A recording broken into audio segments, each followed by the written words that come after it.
Assalamualaikum warahmatullahi wabarakatuh. Alhamdulillah, pada pagi ini membicarakan bidang ilmu sains sosial yang berkaitan dengan sejarah politik Islam.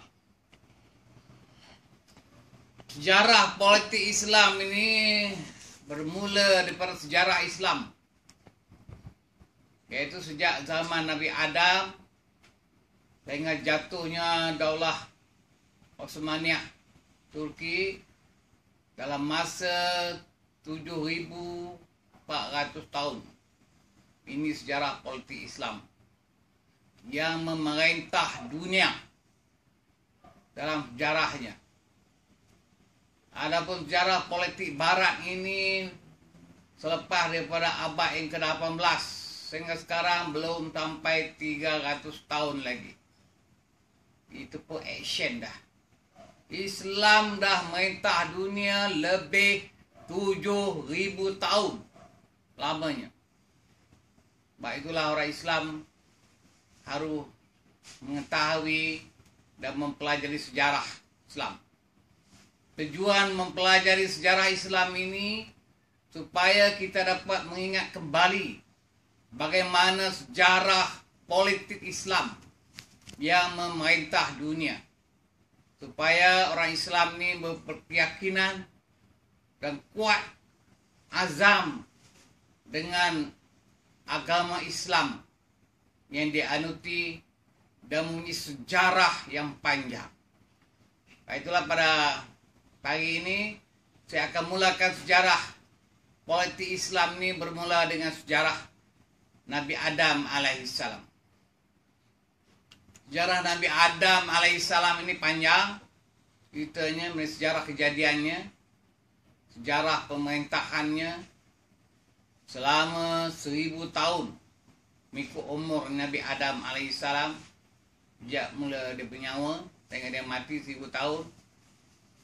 Kalau itu dia ke syurga, turun daripada syurga ke bumi dan dipertanggungjawab untuk menjadi khalifah Allah, sebagaimana Allah menyatakan, wa iz qala rabbuka lil malaikati inni ja'ilun fil ardi khalifah. Ingatlah ketika Allah mencalonkan Nabi Adam alaihissalam menjadi khalifah. Jadi peranan tanggungjawab Nabi Adam menjadi khalifah merintah dunia itu mulai dia turun ke dunia. Adam dengan Hawa dan anaknya baru masih 2 orang, iaitu Qabil dengan Asyur. Kemudian pertemuan Adam dengan Hawa di Padang Arafah, di Bukit Jabal Rahmah. Bukit orang pergi haji itu, dia biasa ke umrah, pergi melawat ke Bukit Jabal Rahmah itu. Nah, itulah tempat penemuan Adam dan Hawa. Dan dimulai dari itulah Allah memerintah tanggungjawabnya untuk memerintah dunia. Pada masa itu dunia hanya Nabi Adam dan Hawa dan anaknya Qabil dan Asyud saja, belum ada anak yang lain lagi. Anak Nabi Adam dalam masa umurnya 1000 tahun ini mempunyai anak 40 orang anak. Dalam satu ibu 40 orang anak, tapi anak yang berkembar. Lelaki perempuan 20 kali lahir, melahirkan anak. Hawa itu memang menjadi anaknya, tunak asal itulah Hawa itu. Maknanya banyak anak sampai 40 orang. Kemudian setelah anaknya membesar, tanggungjawab yang pertama untuk dikahwinkan anaknya. Sebablah tanggungjawab ibu bapa yang besarnya adalah untuk mengahwin anaknya apabila dah besar. Dulu tak ada sekolah, tak ada apa, dia melalui wahyu Allah yang turunkan kepada Adam alaihissalam. Sepanjang hayatnya itu ada 21 sahifah, 21 risalah Islam ataupun wahyu Allah yang diturunkan. Melalui wahyu inilah menjadi panduan kepada Nabi Adam. Malah wahyu ini jadikan satu peraturan undang-undang negara, atau dikatakan dalam istilah modern sekarang ini pelembagaan negara dunia. Karena Nabi Adam dan sejarahnya adalah memerintah dunia tanpa saingan. Tidak ada orang lain nak lawan dia. Siapa nak lawan Nabi Adam? Sekarang ni banyak parti politik. Banyak di kalangan orang Islam, bukan Islam. Masih berebut jawatan kedudukan untuk memerintah dunia. Zaman Nabi Adam tu tiada ada orang lain. Yang ada hanya anaknya saja. Dan cucu cicit dia. Itu pun mana nak lawan atuk. Begitulah konteks sekarang pun. Kalau sekadar politik rumah tangga, siapa nak lawan atuk dia? Ikut je. Ini Nabi Adam bukan politik dalam rumah tangga. Politik untuk memerintah dunia. Mekah dijadikan pusat pentadbiran negara Islam yang pertama di dunia. Kemudian Nabi Adam memperluaskan kuasa politiknya kepada 7 daerah, 7 bahagian. Dunia ini dibahagi kepada 7. Pengarahan yang pertama ke Palestin. Dibawa anak cucunya ke Palestin, membuka kota Palestin yang ada sekarang ini. Kota Palestin itu asalnya adalah kota Islam. Termasuklah tempat orang Yahudi duduk, termasuk di ibu negara Yahudi Tel Aviv itu adalah kota Islam. Sejak Adam lagi. Kemudian pengarahan yang kedua membangun kota di Afrika. Membawa anak cucunya pergi ke Afrika. Kemudian kota Islam berkembangnya sampai ke India. Benua India. Ada keturunan Nabi Adam ke India. Kemudian meluaskan kuasa pemerintahannya ke Rom, Parsi dan Iraq. Ke Iraq. Yang di tempat bergaduh sekarang ini dulu dikenali kota Babylon. Kota Babylon ini sebenarnya kota Babil, tempat kelahiran Saddam Hussein tu, dulu dikenali kota Babylon, adalah kuasa pemerintahan di Iraq sebelum Baghdad. Kemudian Nabi Adam meluaskan sampai ke kota Rom. Rom, Itali sekarang ini menjadi kota Islam. Zaman Nabi Adam alaihissalam. Kemudian meluaskan kuasa pemerintahnya ke Parsi, Iran itu. Juga ada kota. Menjadi sebagai kota Islam. Zaman itu tak ada Syiah, tak ada apalah. Semua Islam saja. Yang Syiah ni kejadian ni belakang ni ya.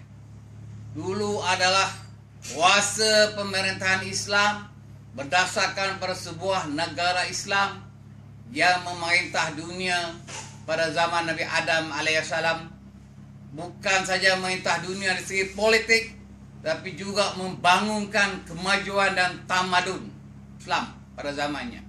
Secara ringkasnya kemajuan tamadun yang dibangunkan oleh Nabi Adam pada zamannya, yang pertama, membangun pembangunan yang pertama adalah membangun Baitullah sebagai tempat peribadatan.